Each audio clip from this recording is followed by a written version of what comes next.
उत्तर प्रदेश विधानसभा चुनाव के बाद अब यूपी विधान परिषद चुनाव में भी समाजवादी पार्टी को बड़ा झटका लगा है।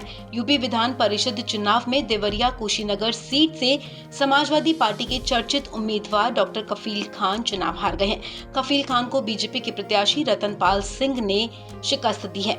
देवरिया कुशीनगर सीट उस वक्त चर्चा में आ गई थी जब अखिलेश यादव ने यहां से बीजेपी के खिलाफ कफील खान को उतारा था।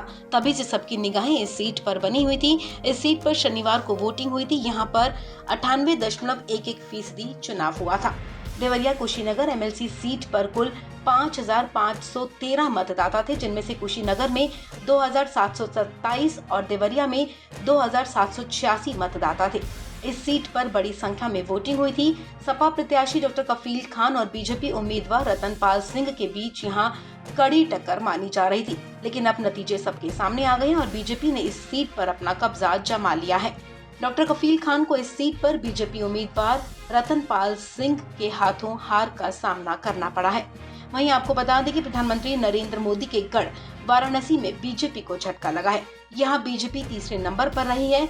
निर्दलीय अन्नपूर्णा सिंह ने यहाँ जीत हासिल की है। समाजवादी पार्टी के उमेश यादव दूसरे स्थान पर रहे हैं। बीजेपी के सुदामा पटेल चुनाव हार गए हैं और वो तीसरे स्थान पर हैं।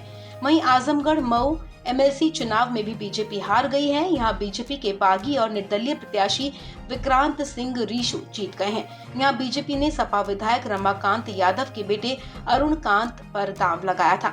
बता दें कि विक्रांत सिंह के पिता यशवंत सिंह बीजेपी एमएलसी रहे हैं।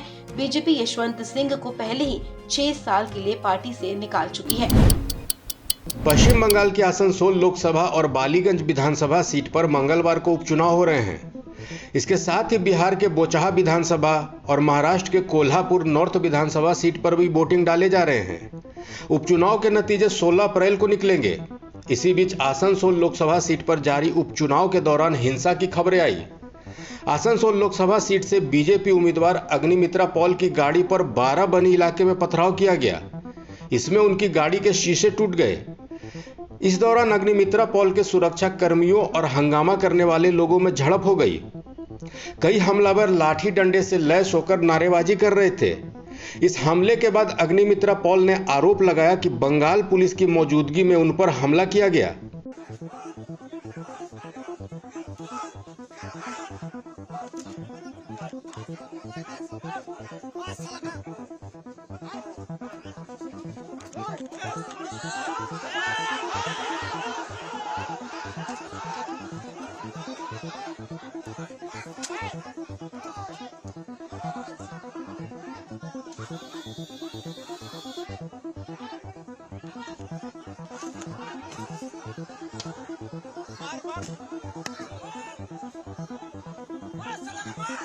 पश्चिम बंगाल में हो रहे उपचुनाव के दौरान हिंसा को लेकर केंद्रीय मंत्री मुख्तार अब्बास नकवी ने भी ममता बनर्जी को घेरा है।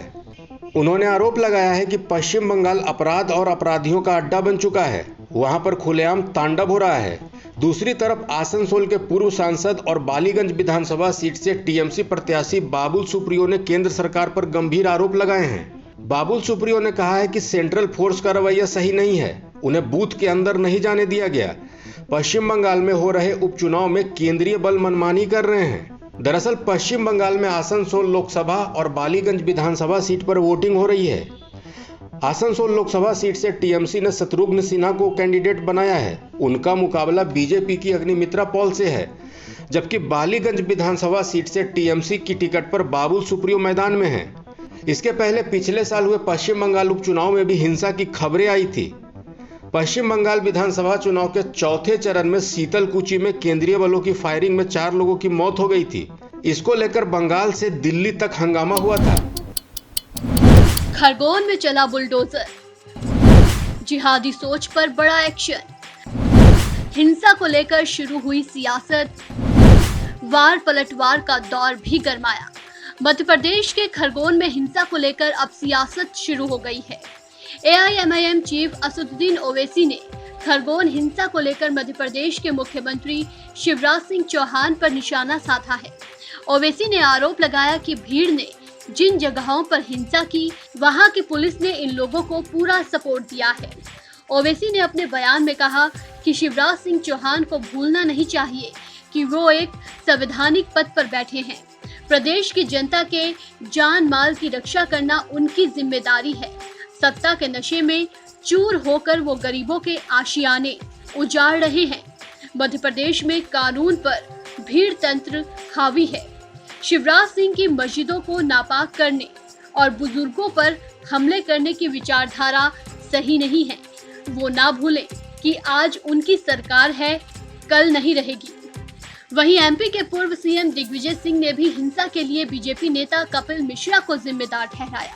दिग्विजय सिंह ने अपने ट्विटर पर एक खबर को शेयर करते हुए लिखा, जहां जहां पांव पड़े कपिल मिश्रा के, वहीं वहीं दंगा और फसाद, क्या इसकी जांच होगी? इसके साथ ही उन्होंने एमपी कांग्रेस और सीएम शिवराज सिंह चौहान को टैग भी किया। हालांकि इसको लेकर कपिल मिश्रा ने भी पलटवार किया। दिग्विजय के आरोपों पर जवाब देते हुए कपिल मिश्रा ने कहा, कसाब को हिंदू बताने वाला फिर झूठ फैलाने लगा। मैं जहां था वहां कोई दंगा नहीं हुआ। हाँ, जांच हुई तो हर दंगे में किसी जिहादी और उसके पीछे छिपा कोई कांग्रेसी ही सामने आएगा। वहीं दिग्विजय सिंह ने आरोपियों के घर जमींदोज करने को लेकर भी शिवराज सिंह पर निशाना साधा। उन्होंने अपने ट्वीट में लिखा कि क्या खरगोन प्रशासन ने लाठी तलवार जैसे हथियारों को लेकर जुलूस निकालने की इजाजत दी थी? क्या जिन्होंने पत्थर फेंके, चाहे जिस धर्म के हो, सभी के घर पर बुलडोजर चलेगा? शिवराज जी मत भूलिए, आपने निष्पक्ष होकर सरकार चलाने की शपथ ली है। भारतीय संविधान में हर नागरिक को अपने धर्म का पालन करने का अधिकार है। धर्म देखकर शिवराज जी कार्रवाई करना असंवैधानिक है। मैं मूल रूप से बिना नोटिस, बिना किसी को सुने कार्रवाई के खिलाफ हूँ। क्या भारत के किसी कानून या नियम में इस बुलडोजर संस्कृति का प्रावधान है? अगर आपको गैर कानूनी तरीके से बुलडोजर चलाना ही है तो उसमें धर्म के आधार पर पक्षपात तो ना करें। आपको बता दें कि रामनवमी के दिन खरगोन में रामनवमी के जुलूस पर पथराव किया गया, जिससे आगजनी की घटनाएं भी हुई। त्योहार के मौके पर एमपी के खरगोन को ऐसे धत्काया गया। सांप्रदायिक हंगामा जोरदार हुआ। हिंसा के बाद प्रशासन भी एक्शन में आया और उसके बाद जिले में जगह जगह कार्रवाई होती देखी गई। सोमवार 11 अप्रैल कई जगहों पर कुछ दुकानों और मकानों पर बुलडोजर चला दिया गया। 84 आरोपियों को गिरफ्तार किया जा चुका है और कार्रवाई लगातार जारी है। प्रधानमंत्री नरेंद्र मोदी और अमेरिकी राष्ट्रपति जो बाइडेन की सोमवार को वर्चुअल मीटिंग के जरिए बातचीत हुई। रूस और यूक्रेन युद्ध के बीच पीएम मोदी और बाइडेन की इस कॉन्फ्रेंस के कई मायने हैं। इस बातचीत के दौरान यूक्रेन संकट के अलावा दक्षिण एशिया का विकास, इंडो पैसिफिक के हालात और द्विपक्षीय सहयोग चर्चा अहम मुद्दा रहे। इस दौरान पीएम मोदी ने कहा कि हमारे बीच बातचीत ऐसे समय में हो रही है जब यूक्रेन में हालात बेहद चिंताजनक बने हुए हैं। इस दौरान पीएम मोदी ने रूस यूक्रेन युद्ध पर अपना रुख भी साफ कर दिया। विश्व के दो सबसे बड़े और पुराने लोकतंत्रों के रूप में हम नेचुरल पार्टनर्स हैं और पिछले कुछ वर्षों में हमारे संबंधों में जो प्रगति हुई है, जो नया मोमेंटम बना है, आज से एक दशक पहले भी शायद ऐसी कल्पना करना मुश्किल था। एक्सेलेंसी, आज की हमारी बातचीत ऐसे समय पर हो रही है जब यूक्रेन में स्थिति बहुत चिंताजनक बनी हुई है। कुछ सप्ताह पहले तक 20,000 से अधिक भारतीय यूक्रेन में फंसे हुए थे और इनमें से अधिकांश युवा छात्र थे। काफी मेहनत के बाद हम उन्हें वहां से सकुशल निकालने में सफल हुए। हालांकि एक छात्र ने अपना जीवन खो दिया। इस पूरे घटनाक्रम के दौरान मैंने यूक्रेन और रूस दोनों के राष्ट्रपतियों से कई बार फोन पर बातचीत की। मैंने न सिर्फ शांति की अपील की, बल्कि मैंने राष्ट्रपति पुतिन को यूक्रेन के राष्ट्रपति के साथ सीधी बातचीत का सुझाव भी रखा।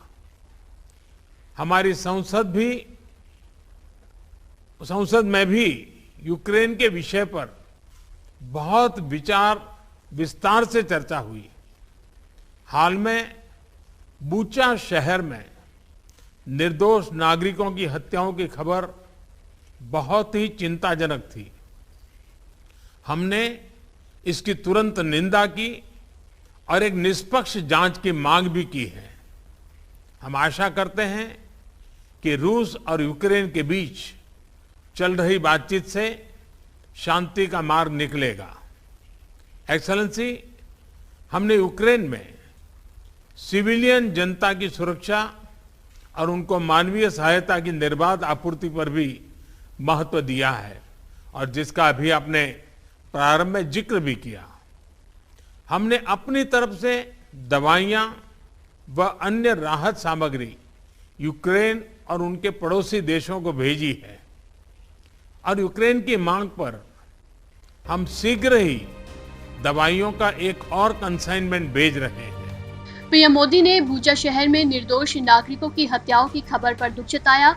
उन्होंने रूस के हमले की निंदा की और एक निष्पक्ष जांच की मांग की है। वहीं अमेरिकी राष्ट्रपति जो बाइडेन ने इस बातचीत में कहा कि प्रधानमंत्री मोदी से मिलना हमेशा खुशी का विषय होता है। उन्होंने रूसी हमलों का शिकार यूक्रेन के लोगों को राहत सामग्री देने के लिए भारत के प्रयासों की सराहना की। साथ ही ये भी कहा कि दोनों इस मसले पर आगे भी बात करते रहेंगे। गौरतलब है कि ये मीटिंग वर्चुअली हुई और पूरी दुनिया ने देखा कि दो बड़े राष्ट्रों के प्रमुख आपस में कैसे बातचीत करते हैं।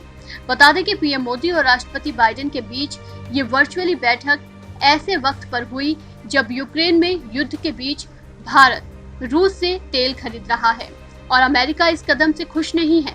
जहां एक तरफ अमेरिका चाहता है कि भारत यूक्रेन संकट पर उसका साथ दे, वहीं रूस चाहता है कि भारत और उसका साथ भी बना रहे। ऐसे में जो बाइडेन ने अपने बयान में भारत और अमेरिका के बीच मजबूत रक्षा साझेदारी की बात कही है। साथ ही उन्होंने इस बात पर भी जोर दिया कि यूक्रेन और रूस के युद्ध के बीच दोनों देश विचार विमर्श जारी रखेंगे। देश में कोरोना वायरस के मामले भले ही कम हो गए हो, लेकिन अभी खतरा टला नहीं है। कोरोना को लेकर नोएडा से भी बड़ी खबर सामने आई है कि नोएडा के डीपीएस स्कूल में 13 छात्र और 3 टीचर कोरोना पॉजिटिव आए हैं, जिसने चिंता बढ़ा दी है और कोरोना की चौथी लहर को लेकर संकेत दे दिए हैं। इससे ये तो साफ है कि कोरोना वायरस गया नहीं है, वो कभी भी किसी भी समय फिर से कहर मचा सकता है। कई राज्यों में भी फिर से कोरोना केस बढ़ रहे हैं। वहीं दूसरी तरफ भारत में कुल कोरोना के मामलों में गिरावट देखने को मिल रही है। आपको बता दें कि स्वास्थ्य मंत्रालय रोजाना कोरोना के आंकड़े शेयर करता है। उसी के मुताबिक रोजाना हम भी आपको कोरोना अपडेट देते हैं। कोरोना अपडेट में हम आपको रोजाना ये जानकारी देते हैं कि देश में कितने नए मामले दर्ज किए गए, कितनी मौतें हुई, कितनी वैक्सीन लगाई गई, कितने टेस्ट किए गए, कितने मरीज ठीक हुए और देश के अलग अलग राज्यों में कोरोना का क्या हाल है। तो शुरू करते हैं आज का अपडेट। आज कोरोना के 796 नए केस सामने आए हैं और अब देश में कुल संक्रमितों की संख्या 4,30,36,928 हो गई है। पिछले 24 घंटे में 19 लोगों की कोरोना महामारी की वजह से मौत हुई है। मौत के नए आंकड़ों के साथ ही देश में कोरोना से मरने वालों का आंकड़ा अब 5,21,710 पर पहुंच गया है। कोरोना वायरस के संक्रमण को हराकर ठीक होने वालों की बात करें तो पिछले 24 घंटे में देश भर में 946 मरीज ठीक हुए हैं, जिसके साथ ही कोरोना से ठीक होने वाले मरीजों की संख्या बढ़कर 4,25,04,329 हो गई है। ये जानकारी स्वास्थ्य मंत्रालय की तरफ से मंगलवार सुबह जारी किए गए आंकड़ों के मुताबिक है। देश में एक्टिव केस अब 15,000 से नीचे हैं। अब एक्टिव केस 10,889 हैं। कोरोना वायरस संक्रमण पर लगाम कसने के लिए सरकार वैक्सीनेशन पर काफी जोर दे रही है। स्वास्थ्य मंत्रालय के मुताबिक बीते दिन 15,65,507 वैक्सीन की डोज लोगों को लगाई गई और अब तक वैक्सीन की कुल 185,90,68,616 करोड़ डोज लोगों को लग चुकी है। देश में अब 12 साल से ऊपर उम्र के बच्चों का वैक्सीनेशन भी शुरू हो गया है। वहीं रविवार से 18 प्लस से ऊपर उम्र के लोगों को बूस्टर डोज लगाई जा रही है। कोरोना टेस्ट की बात करें तो पिछले 24 घंटे में देश भर में 4,06,251 टेस्ट किए गए हैं और अब तक देश में लगभग 69,46,00,000 कोरोना टेस्ट किए जा चुके हैं। अगर राज्यों के आंकड़ों पर नजर डालें तो सोमवार के आंकड़ों के मुताबिक महाराष्ट्र में बीते दिन 41 लोग कोरोना पॉजिटिव पाए गए और कोई मौत इस दौरान नहीं हुई। कर्नाटक में 34 कोरोना के मामले सामने आए और इस दौरान कोई भी मौत नहीं हुई। वहीं तमिलनाडु में 28 लोगों में कोरोना संक्रमण की पुष्टि हुई और यहाँ भी किसी भी मरीज की मौत नहीं हुई है।